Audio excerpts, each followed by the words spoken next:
we are going from a few sessions that I would consider super high tech. It's Brian's world. It's lots of gadgets and technology and a lot of power from electronics, which is awesome. But I was also super excited to have Jessica on our ShareFair, kind of not necessarily thinking about low tech, but just thinking about communicating with people in a different way.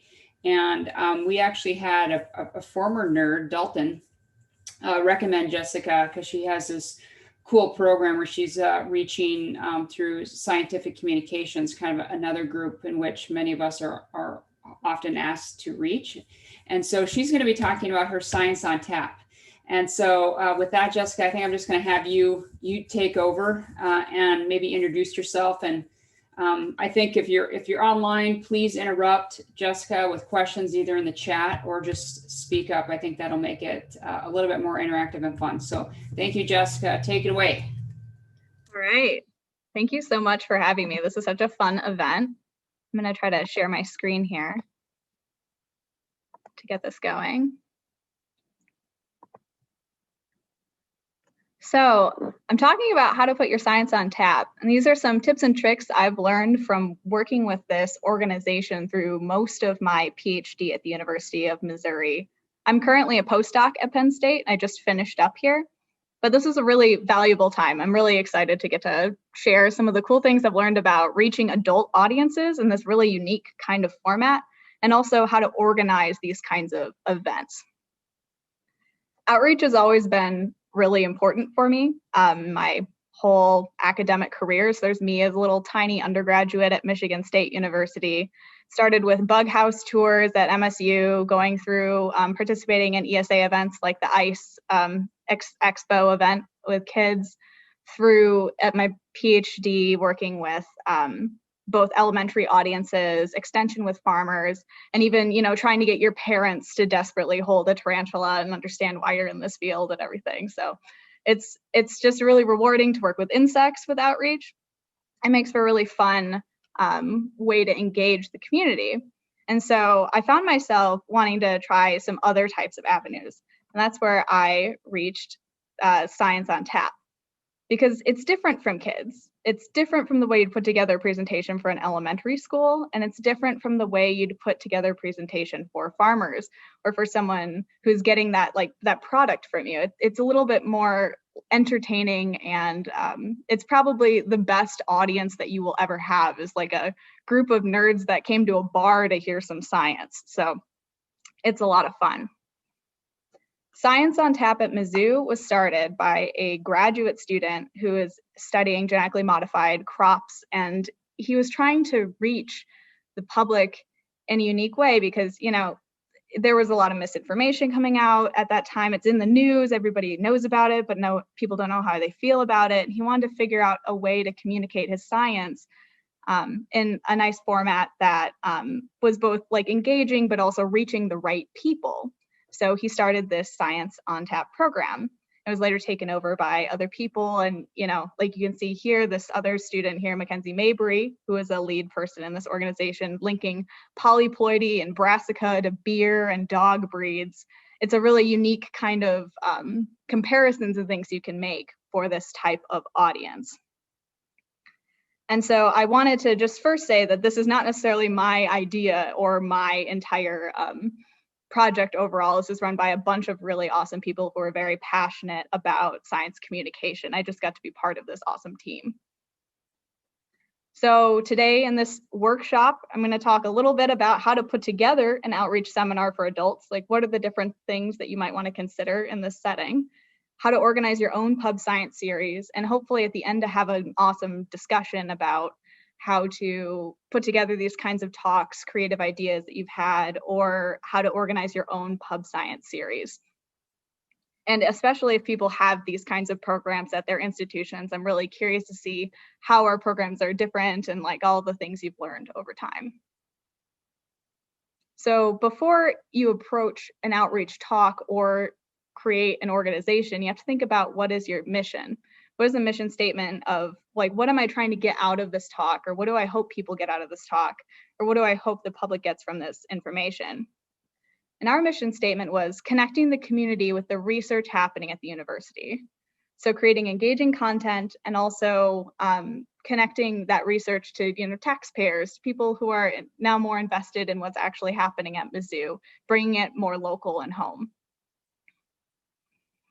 And so the first step in thinking of creating an outreach presentation is thinking of your science story. Your goal here is to share a science story that sticks with people. So in this type of setting, you want to think a little more TED Talk, a little less ENTSOC, So we have some pretty awesome science communicators in our community of entomologists too, who have actually done awesome TED Talks, like Marcel Dika doing a talk on entomophagy and eating insects, to then Why the Bees Are Disappearing, Marla Spivak talking about colony collapse disorder.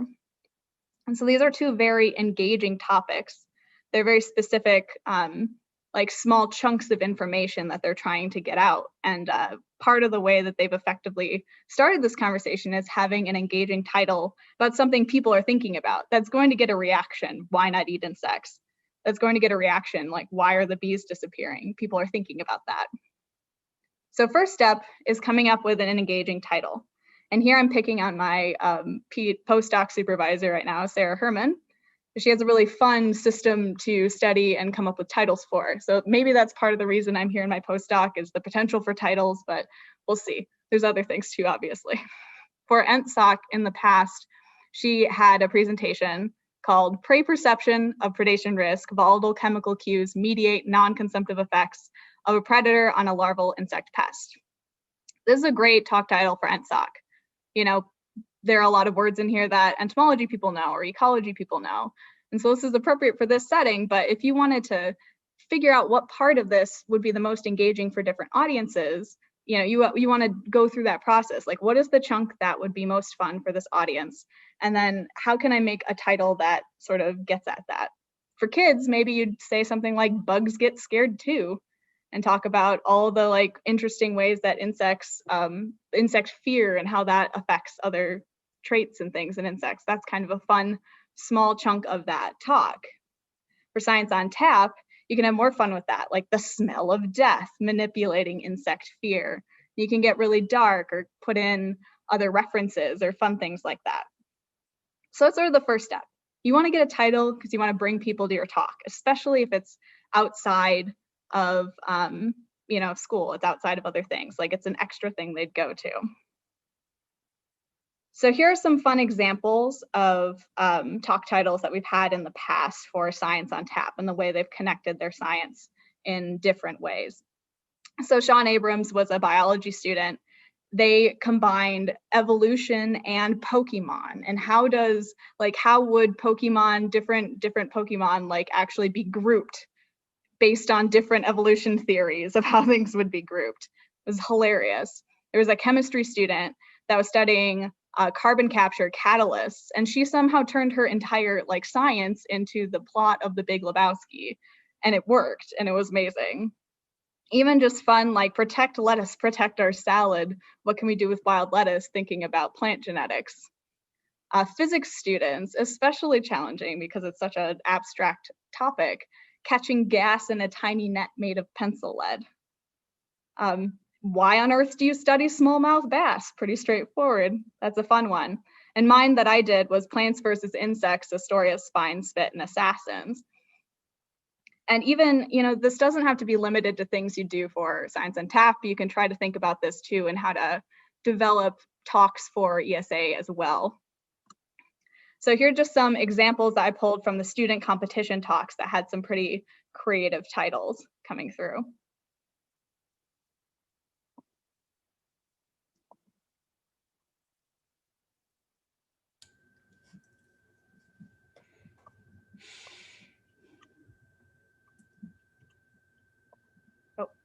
Oh, there it is. Okay.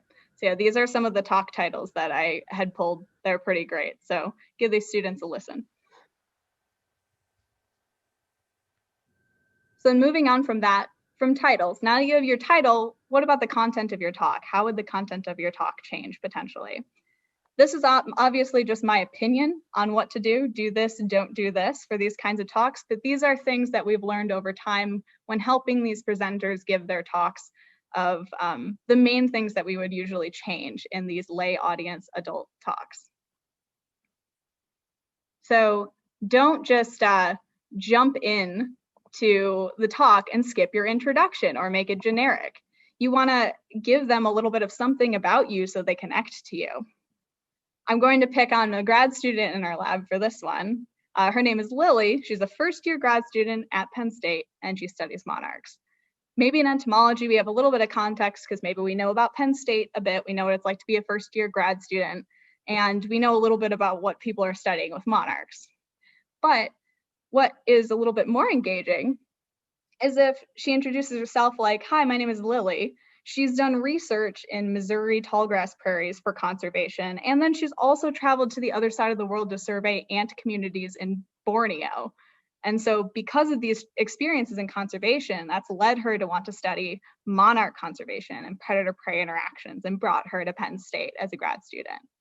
And when you have that connection or those like fun pictures of you doing your field work or you doing something that you care about, it really helps the audience connect to you as a person more. Don't data. No one wants to see your data at a talk like this. We have some people who will come up with like a conference presentation level of slides and they'll talk about their blocking factors, and we just, you know, at this kind of talk, you just don't want to see it. So get your p-values out of here for this kind of thing. If you want to share results or you want to talk about something, try to come up with a new way to show it or give a lot of background on how to interpret a graph. Right? So if I was trying to show here that average nymphs per day of aphids maybe are going down or something, you could also just show it in a picture form, right? So if I have plant 1 had a lot of aphid babies, plant 2 had a little less, and plant 3 had only a couple aphid babies. That gets the same kind of information across without the extra things. You know, obviously all of that stuff is important for your entomology society talk. All the scientists and stuff are going to care about that, but people in the bar are not going to care about that as much. Don't wall of text. And we know this from NSOC in general. That's in the rules for everything. It's a really great way to lose your audience, especially in a bar. So especially ineffective if the text is too small, if it takes, you know, them a long time to read it, they're probably not paying attention to what you're saying, or they're not really reading it. So you could write basically anything in that wall of text, and they're not actually, you know, going to register either thing, either what they've read or what you've said. And if you need to have 20 slides that have text like this in order to get your point across, you just have to simplify the content you're trying to say. Do take advantage of your adorable study organisms. This is a student that presented at Science on Tap summer.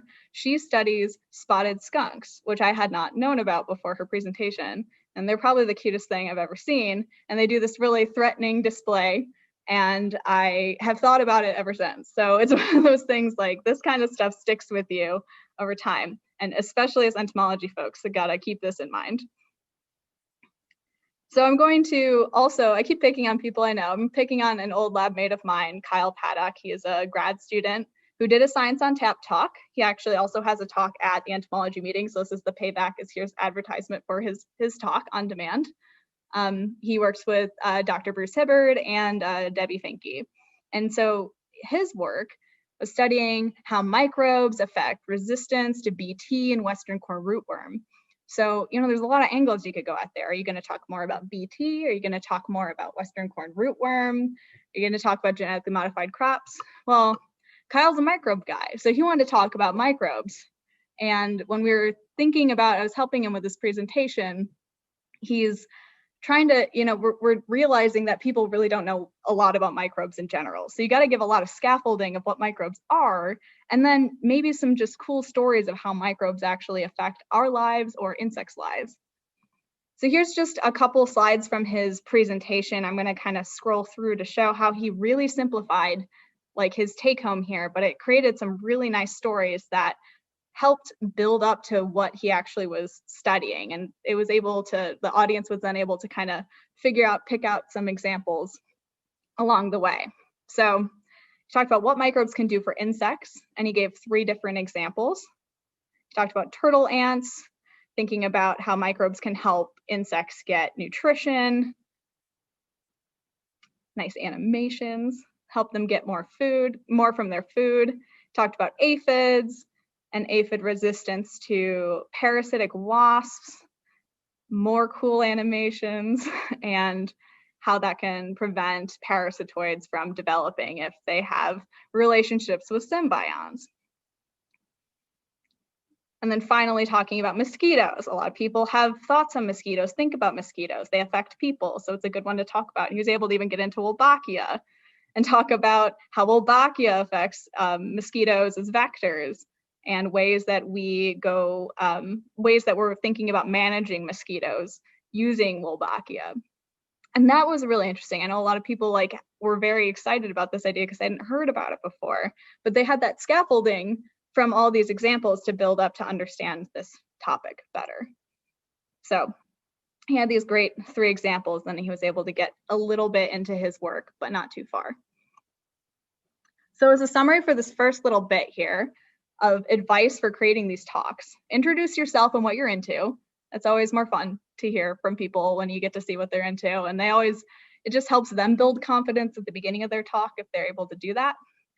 Get rid of your p-values, no blocking variables, none of the stats. They're not going to want to see that in this setting. You can still make a big impact with I don't know, other visuals that are not exactly the kind of format that we're expecting in these science conferences. And less words, more photos. And above all, simplify your take-home message. You just really have to figure out what is that nugget that you want people to take from this, and focus on that, and focus on everything you need to build so that they will be able to take that home at the end of the day. And remember, you can apply some of these tips to your NSOC presentations too, because I know we can sometimes get in the deep into our field in a way where, maybe someone who wants to pop into the vector section even of PI meeting, if they're coming from the PBT or SysMB, it might be kind of challenging for them to just jump in with all the terminology. So thinking about that kind of stuff as you're putting together all of your presentations when you're trying to think of the audience you're wanting to reach. Is it just the people who would be in that room in that session with you, or is it beyond that? So I have a little activity. I know I've seen the chats doing some stuff, but I haven't gotten to read much of it yet. But I have a little activity that you can work on either now or even after this talk of thinking about your entomological society talk, what you have prepared already. And what part do you think would be most engaging for a lay audience? Just figure out what that little nugget of your talk would be. And then how would you modify your title? If you can just have any title you want, how would you modify that title to get people to come to your talk about that small chunk of your work? And also, if some of you have some pretty creative talk titles, I'm sure, for this meeting already, if you just want to show off your cool talk title, please drop that in the comment section. I know a few of you do. I've seen some of the cool symposium titles especially, and or the symposium, the title of the full symposia are pretty good at the meeting.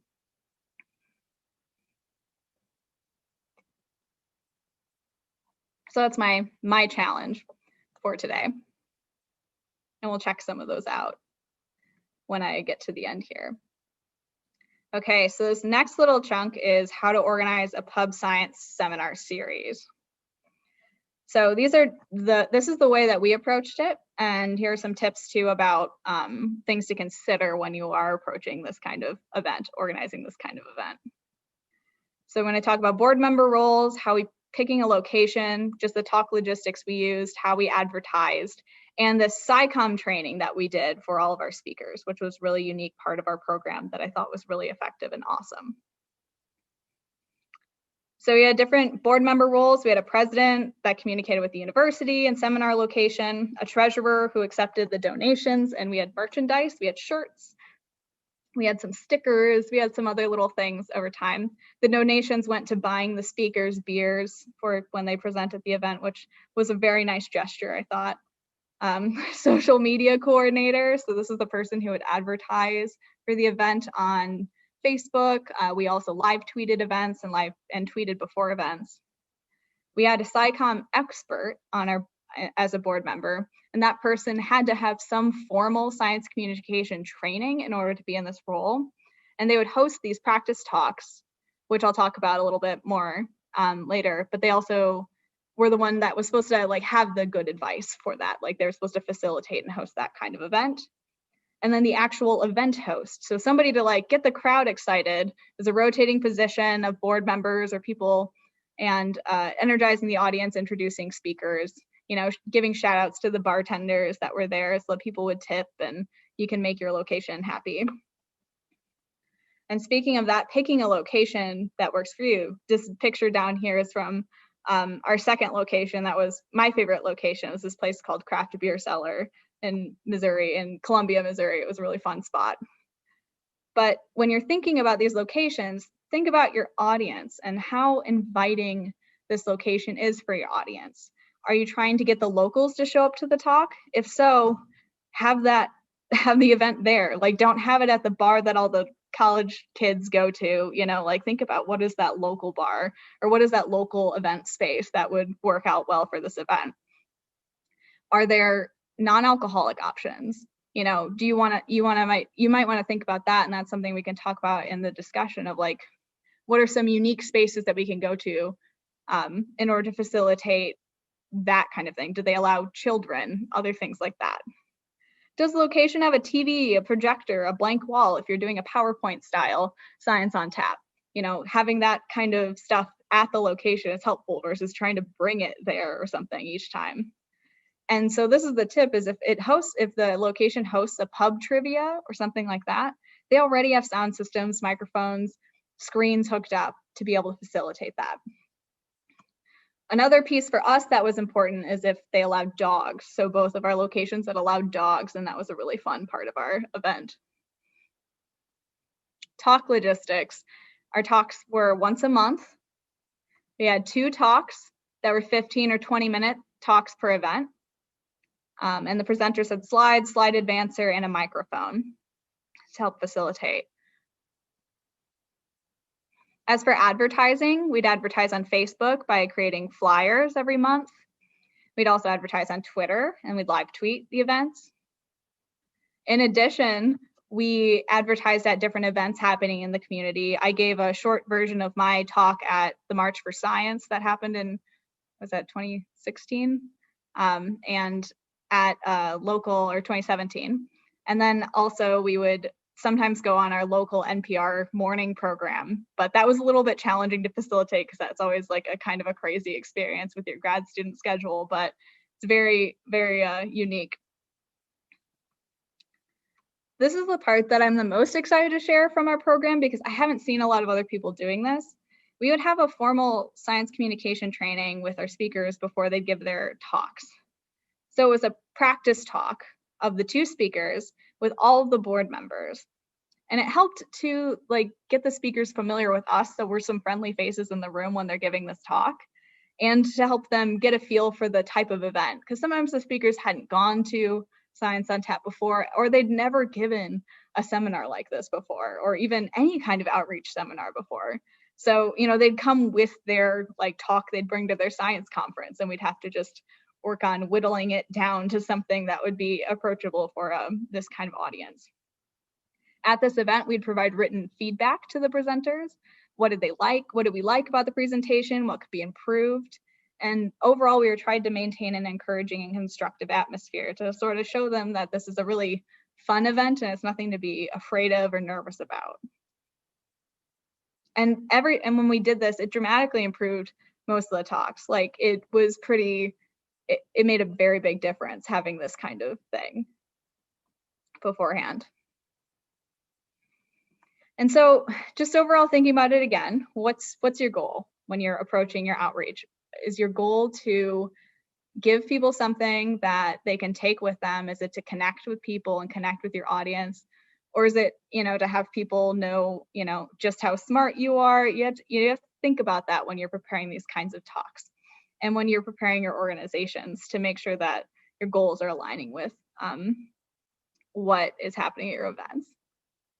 And so future thoughts and conversations about this kind of thing and reaching to adult audiences is a problem that we would have in our program, was trying to connect researchers across departments. So another piece I didn't mention before is our program was specifically grad student focused, we didn't have postdocs or faculty present at our Science on Tap. It was mostly graduate student opportunity to have more kinds of outreach. So it was connecting grad students across departments. We were really good at getting biologists, lots of plant talks, but it was hard to get too many physics, too many chemistry, or across that, maybe a couple political science or psychology talks, but it was a challenge to reach out beyond, our labs, our groups, or our friends. There's also the idea of unconventional location ideas. We had considered too shifting our location from being like a true bar to being more of a place that served alcohol but wasn't necessarily like a bar. There was a local movie theater in town that had really good setup potentially for something like this that we'd considered moving to, but they also served alcohol and food. And so thinking about that, like what are other kinds of locations you can get to that are not on campus, big thing, not on campus and kind of a fun spot. Format suggestions for this kind of talk. Are there different ideas or ways people are doing it at different universities? And then how do we cope with COVID times and Zoom burnout with these kinds of events? If we want to continue them, is it just going to be another Zoom conversation? Or can we, I don't know, jazz it up in some kind of way? So before we get into more discussion, I want to shout out a couple awesome SciComm programs. One that you can do virtually during this time. It's always virtual, is Skype a Scientist. It's a really awesome program I've participated in, connecting to like a Girl Scout troop in Maryland and a classroom in Texas. It connects you to different groups that might not get that outreach connection that university, city, like elementary schools and schools usually get, the ones that are in college towns. And also Letters to a Pre-Scientist does the same kind of thing. You're a pen pal to a elementary through middle schooler student somewhere in there for a whole year, and you mail them 4 times a year. They mail you back, and the goal of that organization is to just get students to meet a scientist and maybe picture themselves as a scientist, or at least keep it as an option. So that's enrollment during fall before the semester starts for school, but Skype a Scientist is open enrollment. And there's future events happening still with the ShareFair you want to pay attention to. It's been really fun thus far. And thanks for your attention for this piece. And all of my contact information is down at the bottom of the slide too, if you want to reach out through email or social media about any extra questions. But now I want to just open up more of like checking out what's going on in the chat and seeing how we connect all these different things that I've been talking about here, or if you have examples of a Science on Tap program at your university.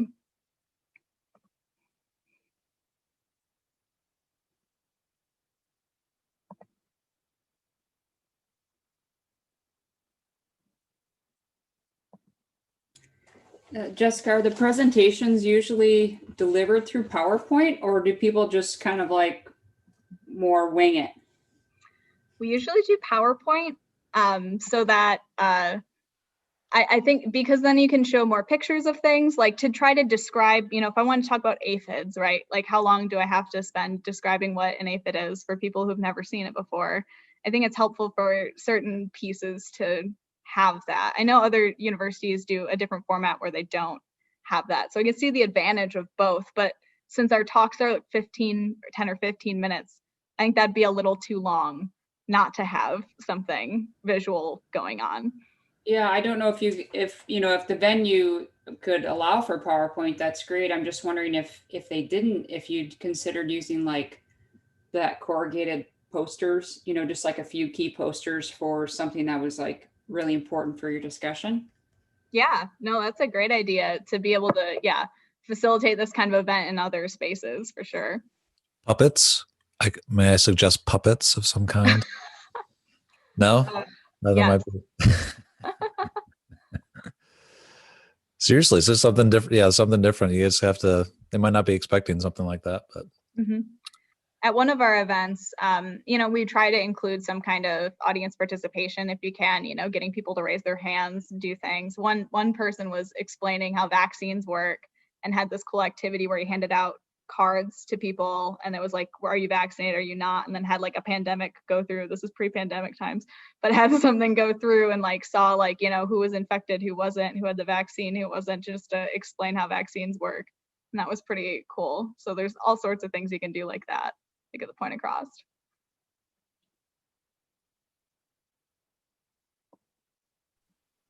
Hey, Jessica, I have a question. I thought that was super fun, and I'm sad we can't go to bars and do stuff like that right now.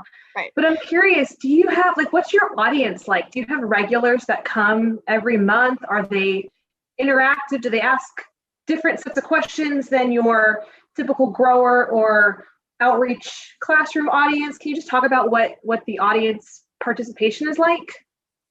Yeah. Well, it kind of depended on the location that we had. So there's one location we had that was really great, and it got all like the people, the locals from that location would go for that event too. But we had some like folks that were, you know, in their like 60s. We have grad students, there were some undergrads, there were some parents, some kids would show up, you know, so we had a pretty interesting audience. It's a lot of grad students still, just because they're the ones who are kind of wanting to come see some science in the bar, and like their friends, whoever they can drag along.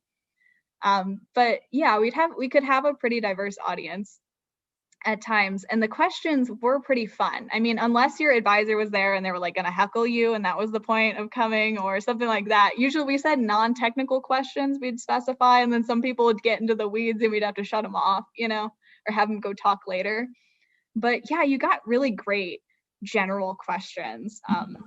It was pretty rare that we had no questions, or we would facilitate questions, obviously, in that case. But the questions from the community, like just the locals who would show up to that event, were always my favorites. So Jess, I have a question about your SciComm training. Was there like an official training that some people took to be able to train each other? Or was it just like some of you guys had a lot of experience and kind of made up the training on your own? Because what you just described has been a goal since I've been at my faculty position, of course, not with COVID, because we don't have that much impact locally on our community. And I think being a research center in this area, like, we have this great opportunity. So I want to see what I can do to pull my students and the other students out of their shell to do this kind of work. Yeah. So for the SciComm training that we would give for the presenters, like the person who was supposed to facilitate that had to have some kind of, we would say it was like, oh, if you had a class or you were involved in some kind of a workshop at some point. It was pretty arbitrary. What we decided was making someone a SciComm expert at a certain point. But yeah, it was just, you kind of learned over time to how these presentations came together. All the board members would pitch in on ideas, and so would the other speaker in the event, and that was really helpful. So it was just, you know, trying, like, with that goal of trying to make it both within a certain amount of time, simplifying the take-home message of the presenter, making it more like a TED Talk, less like a research seminar. You know, if you're having those goals in mind, like, I don't think you need to necessarily have had like a super formal training in order to get to that. It's just having other eyes on it before it comes out to the public in this interesting setting.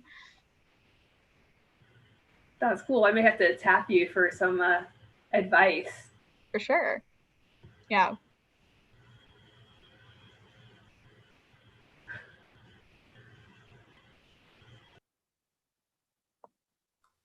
Other questions?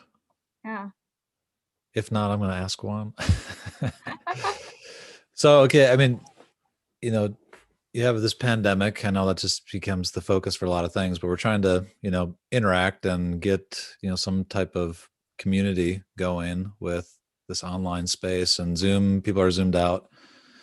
So, I mean, do you have some suggestions on what's worked in face-to-face, and then how that might go to an online setting? And like I rack my brain around how to actually create that when people are really, they don't want to go to Zoom to socialize because they're just kind of done. Yeah. It's yeah, curious. I'm just curious.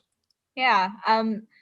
One thing that they had considered doing, I'm not really sure if they're working on that right now, was instead of trying to make it the exact same format but online, they tried to shift it around where, you know, we'd use our Facebook to give a spotlight of the grad student, and they'd give like a little fun information about some fun information about themselves, and then maybe record like a 1-minute video or a 3-minute video or something kind of shorter or different and kind of a different format. Maybe it's something more like, you know, what your seminar was about or workshop was about, like creating a fun video of like, where do you work? What do you do? You know, that kind of thing could be a way to approach this, of, you know, getting creative in that kind of way versus it being just another Zoom seminar someone's having to attend after work. I'm sure it's really hard to get the public to attend those Zoom seminars for this kind of Science on Tap thing versus like the actual university people.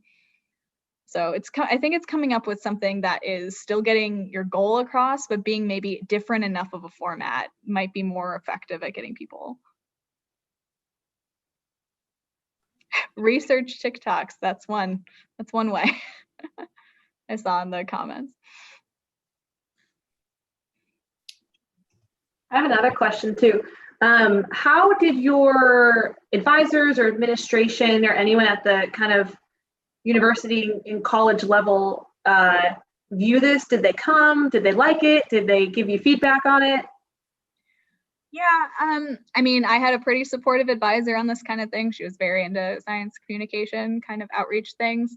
The university was pretty supportive of us. We were at one point part of a campus organization. Students, you know, grad students, it kind of depended on how your advisor felt about you spending time doing this kind of outreach thing, because it did take more time than I think people anticipated to put together a 15-20 minute talk that is very different from anything you'd put together before. But in general, we got a decent amount of support, at least the board members did. And I think biology at Mizzou was pretty good with science communication. We had, while I was there for some of the time, Jack Schultz was the director of our Life Sciences Center, and they were, you know, he was really big with getting the community involved in science outreach there too. So I think we kind of had that already, that infrastructure of how we connected with the community going. So that was helpful. Hi, I had a question. Mm-hmm. Now I'm from a small university, or I'm at a small university in Canada, so we don't have any sort of courses in science communication. Where would you go look for that? Where would you find someone who has it, and where would you go look for an online course in that? Well, I mean, I think ESA usually has a lot of really good science communication things. I know there are a few sessions that I've been looking at this meeting, but yeah, you know, if other people have suggestions too of good SciComm, you know, resources, like please drop them in the comments too. But yeah, it's things, you know, there's conferences. I think there's even conferences specifically you can go to about this kind of thing. There's definitely some free resources online. You know, what I've learned a lot from is like watching things like TED Talks or watching, you know, those kinds of science communication videos, and just learning from watching that and examples of things that seem like they work for me too. So that's where I've gotten that outside of this. Yeah, and then yeah, tomorrow there's going to be another session that's kind of on this type of topic of SciComm for the ShareFair. So be sure to tune into that too. Oh, that's great, and I'd also like to provide it for my students. So I'll look at what's been listed here. Mm-hmm. Thank you. Yeah. And I think like whether or not you're doing something as fun as Science on Tap, or wherever you decide to do outreach or anything, being able to communicate your science and maybe other people's science in a way that a lay person can understand is a really critical skill, because there's, you know, we all have bosses and we have to kind of justify what we're doing and why it's exciting. So it's a lifelong skill to have. And I like the idea of you kind of bringing the newbies into like a pre-screening, you know, to make sure that they're not talking about experimental design for 15 minutes, because, you know, it just won't be hitting that right audience. So I think that's a great idea. Yeah. And one exercise you can do potentially too with like lab groups or with friends and things is that I think it's like the 100 most commonly used words, or you can find one of those like word generator things where it only lets you write those words and see if you can explain a piece of your science or some kind of take home you're trying to get in that, you know, simplify it. It's kind of fun.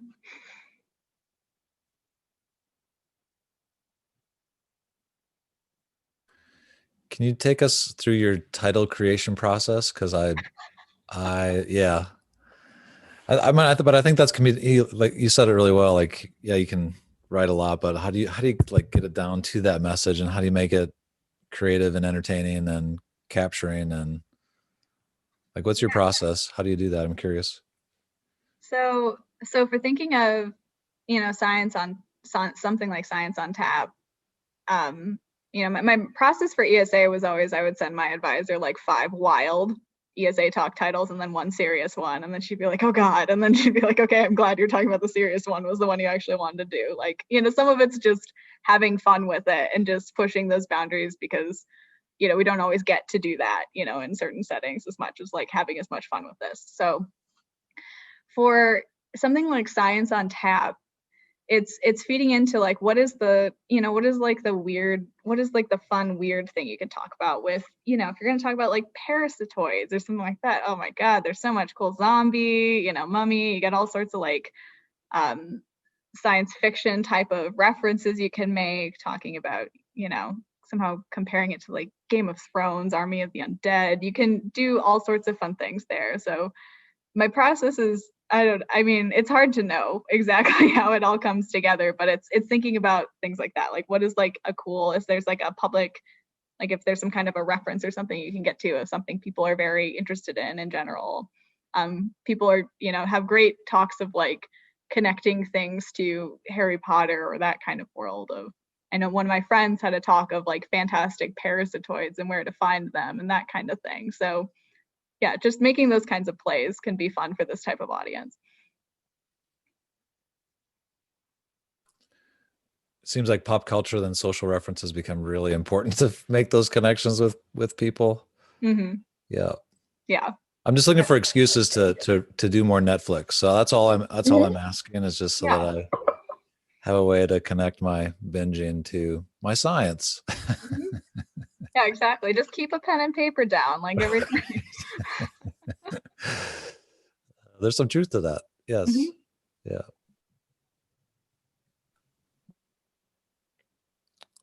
Yeah. Any other questions from the group?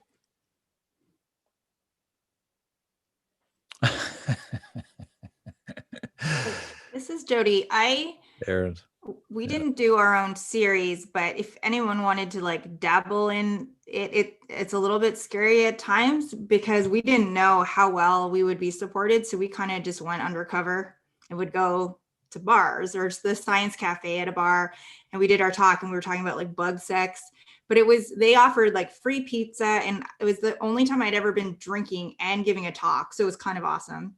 Mm-hmm. And then after we were seen there, Jonathan and I, we were asked by a science festival to do a talk. So it was just kind of like making connections, and she knew someone who owned a bar. And then we were like, we'd really like to do a thing called Bugs and Bourbon. And they created it. They had placemats that said Bugs and Bourbon.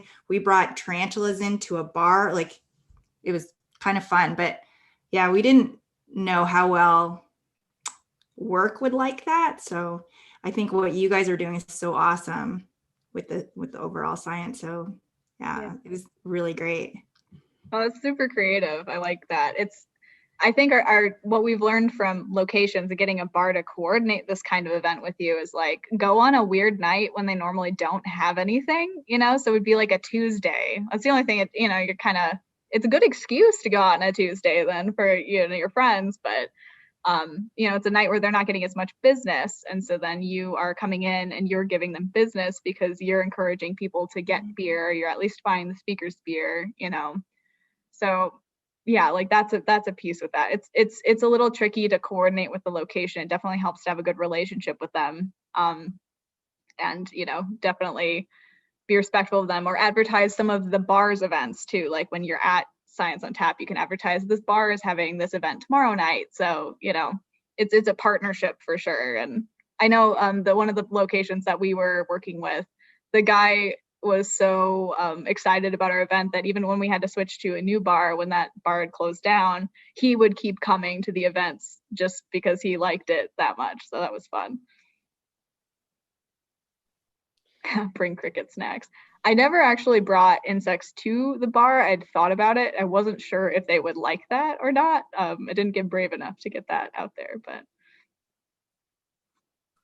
Usually no outside food, right? Isn't that the Yeah, thing? right, exactly. Yeah. I could imagine doing like a honey tasting, or it doesn't have to be like cricket snacks, but like honey tasting, or maybe something like that would be fun. Or like fruit, or, things that we can eat because insects are alive would be kind of a fun concept too. Yeah, definitely.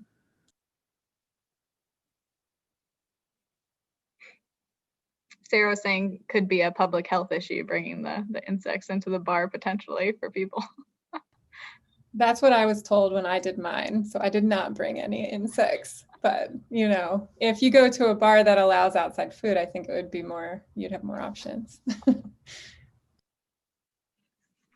I feed my dog cricket treats. So if you have dogs there, you can bring dog cricket treats too. So there's an option.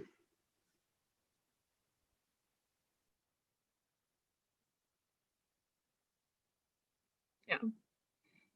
So you mentioned, advisors coming in as hecklers, in probably a fun way. That did get me thinking though about topics. If you're, I was thinking about the GMO, and in some places that might seem more quote unquote controversial. So you might want to talk about those things. Is that part of the training too? When you're talking to people about how to really, if you're talking about something that could be considered that, do you just avoid it at all costs because this is really more fun, informal, engaging, or do you try to push the boundary that way to kind of get them to see these tough talks? I mean, how do you?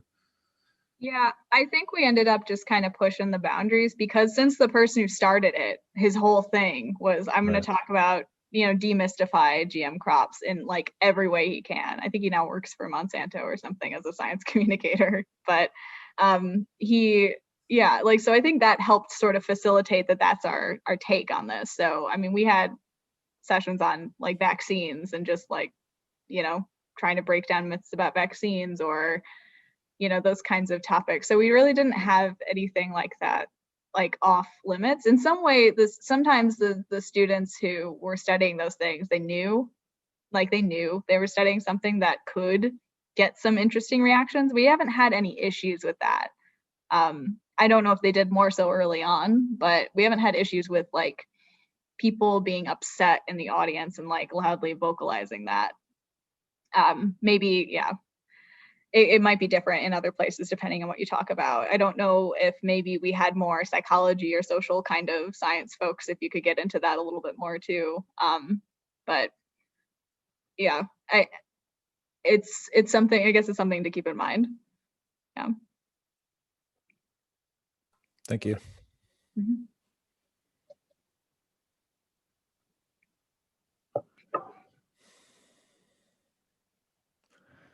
Just looking at the chat, Erin, I don't think did we miss anything? I'm not sure.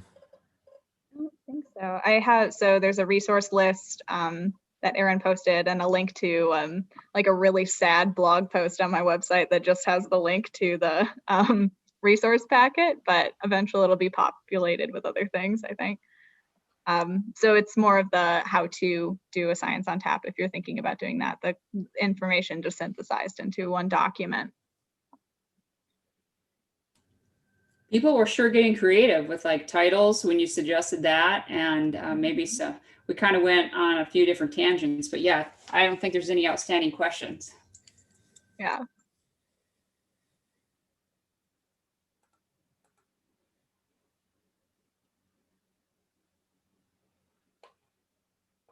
Oh, someone caught the Smash Mouth lyrics. I saw that in my wall of text. I don't know if anyone catch it. That was the Easter egg of the talk. So. Yeah, I did miss that comment earlier. Yes. Yeah. Well, thank you, Jess. That was awesome. I want to start one of those. Is just trying to figure out like how does that work in this type of environment, and that probably could be like its own other workshop. But even so, there's a lot of great stuff here to pull from for sure. And your resource page, thanks for sharing that. And you can go find that link in your program. And that goes to a site where I think you're going to be putting maybe some more things in there. Is that right? Mm-hmm. And this is being recorded, and this will be made available hopefully early next week, if not over the weekend. I'm downloading all these from the ShareFair so we can make them accessible online, so on demand. So if you know of somebody who's, was sad that they missed this because they had 20 million other things to do, please push them back to the talk because it'll have the link in there. So just kind of keep that in mind. We have a big lineup tomorrow. I was just thinking about let me see. Let's take a moment here, if that's okay, and share that. And go here, shameless plugs, but just to kind of know what's going on next.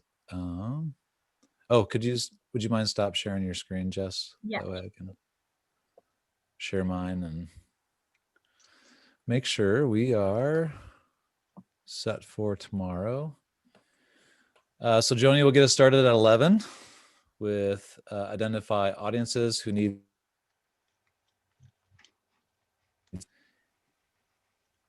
Oops, and my Zoom keeps doing weird things. Sorry. Everybody still? Okay. No, did we lose Brian? Well, anyway, Joni's at 11. She's going to be talking about front-end evaluation and also Sorry. with scientific communication. And she's a two-timer in our ShareFair, and she was always really popular and well known for her Ask an Entomologist group. Sorry, Zoom has been not a friend today for some people. So you got all those listed, Erin? Sorry, you got all of them? Yeah, and then at 2 o'clock we have David Coyle. He's from Clemson, and he is all over social media, and he does a really nice job with, I think, just generally scientific communication. But he's going to show us a few different platforms and maybe how double dipping, I think, as Katelyn put it a while ago, getting the most out of your extension. And then we're going to wrap up with a fun one. It's Brian. He's going to talk about green screens, how to project, how to make the most of it, and maybe some tips and tricks with gadgets and fun stuff for your Amazon wish list. So.